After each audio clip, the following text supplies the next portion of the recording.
আজকে শিবরাত্রি এবং সবাই দলে দলে শিবের মাথায় জল দিতে যাবেন। খুব ভালো কথা, জীব সেবা মানেই শিব সেবা।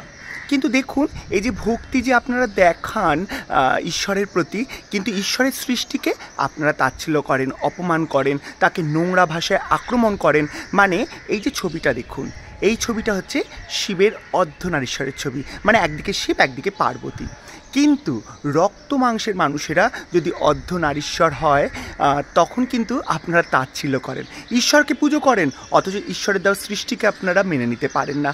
কি বলুন তো, শিব পুজো করছেন, অথচ শিবের অর্ধনারীশ্বর রূপে যে রক্ত মাংসের মানুষেরা আছে তাদেরকে তাচ্ছিল্য করেন, গালাগালি দেন। কি হবে এই লোক দেখানো পুজো করে? মাদার টেরেসা একটা কথা বলেছিলেন জানেন তো, যদি তুমি দৃশ্যমান মানুষকেই না ভালোবাসতে পারো তবে অদৃশ্য ঈশ্বরকে কী করে ভালোবাসবে?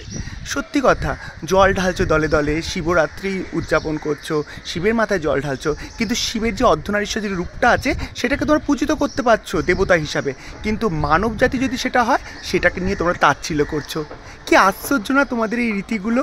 পুজো যদি করতে হয় তাহলে জীব সেবাতেই শিব সেবা করো, জীবে প্রেম করে যেই জন সেই জন সেবিছে ঈশ্বর, এই বড় বড় ডায়লগগুলো না বলে আসল রক্ত মাংসের মানুষদেরকে একটু সেবা করতে শেখো, তবেই তো হবে আসল জীব সেবায় শিব সেবা। শুধু শুধু ওই শিবরাত্রিতেই শুধু জল ঢেলে লোককে দেখিয়ে কোনো লাভ নেই। মানুষদেরকেও ভালোবাসতে শেখো, শিবের অর্ধনারীশ্বর রূপকে যেমন ভালোবাসো তেমন রক্ত মাংসের মানুষের এই অর্ধনারীশ্বর রূপটাকেও একটু ভালোবাসতে শেখো, বুঝেছো?